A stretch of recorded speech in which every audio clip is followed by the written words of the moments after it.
बिस्मिल्लाहिर्रहमानिर्रहीम। प्यारे बच्चों, अस्सलामु अलैकुम। प्यारे बच्चों, आइए सुनते हैं आज की कहानी, सोने की गाय। कुरानी कहानी।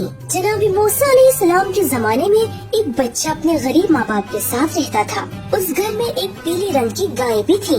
वो बच्चा उस गाय को बहुत चाहता था। उसके घर वाले गाय के दूध से पनीर, घी और मलाई बनाते थे। बच्चा हर रोज गाय का दूध दुहाने के बाद उसे चराने के लिए हरे भरे मैदान में ले जाता था ताकि वो ताज़ा घास फूस खा सके। वो अपने माँ बाप को बहुत चाहता था और उनका बहुत ख्याल रखता था। लोग भी उसके नेक इखलाक, अच्छी आदतों की वजह से उसे बहुत चाहते थे। वो अपनी गाय के अच्छे से ध्यान रखता था, उससे ज्यादा काम नहीं लेता था, उसे हमेशा साफ सुथरा रखता था और हर रोज उसे नहलाता भी था। एक दिन शहर में एक हादसा हो गया। बनी इसराइल के एक आदमी को किसी ने मार दिया था। उसका जिस्म उसके घर के पास ही पड़ा हुआ था। वो लोग उसके घर के करीब इकट्ठा थे। वहाँ इकट्ठा सभी लोग आपस में तरह तरह की बातें बना रहे थे। कोई कह रहा था फलां ने उसको मारा है, कोई कह रहा था फलां ने उसको मारा है, कोई कह रहा था नहीं उसने खुदकुशी की है। सभी आपस में झगड़ रहे थे और एक बड़े फसाद का खतरा नजर आ रहा था। कुछ लोग जनाब मूसा अलैहिस्सलाम के पास पहुँचे और उन्हें खबर दी कि फलां बिजनेसमैन को किसी ने मार दिया है, जिसकी वजह से वहाँ जमा हुए लोग एक दूसरे से झगड़ रहे हैं। हजरत मूसा अलैहिस्सलाम ने उन लोगों से फरमाया,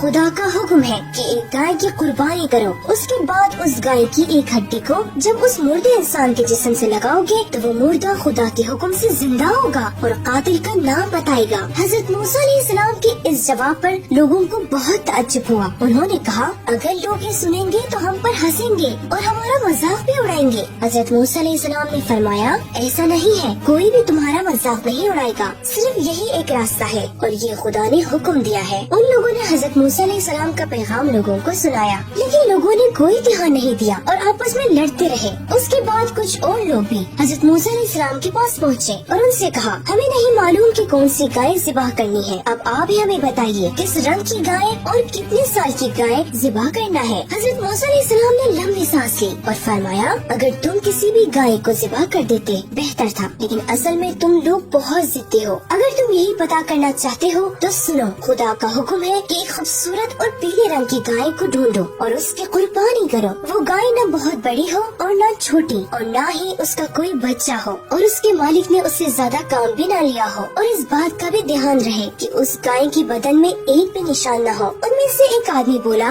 ओह, हमें ये गाय कहाँ मिलेगी? हजरत मूसा अलैहिस्सलाम ने फरमाया, तुम ही लोगों ने ये फरमाइश की थी, अब जाओ और ऐसे ही गाय तलाश करो। वो लोग घर घर, शहर शहर और गांव गांव फिरते रहे। कुछ दिनों बाद कुछ लोग एक खेत के पास पहुँचे। वहाँ उन्होंने एक लड़के को देखा जो अपनी गाय को नहर के किनारे नहला रहा था। ये वही बच्चा था जो अपने गरीब माँ बाप के साथ रहता था और अपनी गाय से बहुत ज्यादा मोहब्बत करता था। वो लोग दौड़ते हुए उस बच्चे के पास पहुँचे और उससे गाय के बारे में पूछा। गाय के बारे में मालूम होने के बाद उन्हें यकीन हो गया कि ये वही गाय है जिसके लिए खुदा ने हमें हुक्म दिया है। उन्होंने सारी बातें उस बच्चे को बताई और कहा, हम उस गाय को खरीदना चाहते हैं। बच्चे को जब सारी बात मालूम हुई तो वो कुछ सोचने लगा और फिर बोला, तुम लोग क्यों इतने जिद्दी हो? आखिर खुदा के पैगंबर की बात क्यों नहीं सुनते हो? हमेशा उनके साथ बहस क्यों करते हो? मैं अपनी गाय तुम लोगों को बिल्कुल नहीं भेजूंगा। ये कहकर वो अपनी गाय को हरियाली की तरफ ले गया ताकि गाय हरी भरी और ताज़ा घास खाए। उन लोगों को लड़के के बात पर बहुत ताज्जुब हुआ। वो सभी एक जगह जमा हुए और आपस में बातें करने लगे। उसके बाद फिर बच्चे के पास पहुँचे। उनमें से एक बोला, बेटा, तुम ये गाय हमें कितने में भेजोगे? उस गाय की जितनी कीमत तुम लगाओगे उसकी दुगनी कीमत हम तुमको देंगे। यहाँ तक कि उन्होंने उसे 10 गुना कीमत देने का वादा किया। फिर भी उस लड़के ने नहीं माना। उनमें से एक आदमी ने कहा, ठीक है बेटा, तुम उस गाय की जितनी भी कीमत लगाओगे हम देने को तैयार हैं। वो लड़का सोच में पड़ गया कि क्या करे। एक तरफ तो वो गाय को बहुत पसंद करता था, लेकिन दूसरी तरफ उसके दिमाग में ये ख्याल भी बार बार आ रहा था कि मेरे बाबा बीमार हैं और मुझे पैसों की सख्त जरूरत है। आखिरकार बहुत सोचने के बाद उस बच्चे ने फैसला कर ही लिया और गाय को काफी अच्छी कीमत में बेच दिया और उन लोगों ने भी खुशी खुशी गाय को खरीद लिया और वापस चले आए। वहाँ जाकर उन्होंने गाय को ज़िबाह किया और उसकी हड्डी को उसके बदन से अलग किया और फिर एक हड्डी को उस मुर्दे इंसान के जिस्म पर लगाया। जिस्म पर हड्डी लगाते ही वो मुर्दा इंसान जिंदा हो गया। लोग डर के मारे पीछे हट गए। उनमें से एक आदमी जिसे डर नहीं लग रहा था वो उसके करीब गया और बोला, तुमको किसने कत्ल किया है? उस बिजनेसमैन ने कातिल के बारे में बताया और ये भी बताया कि वो मेरा सारा माल और जायदाद लेकर भागना चाहता है। जी प्यारे बच्चों, یہ ایک قرآنی کہانی ہے جو سورہ بقرہ میں بیان ہوئی ہے۔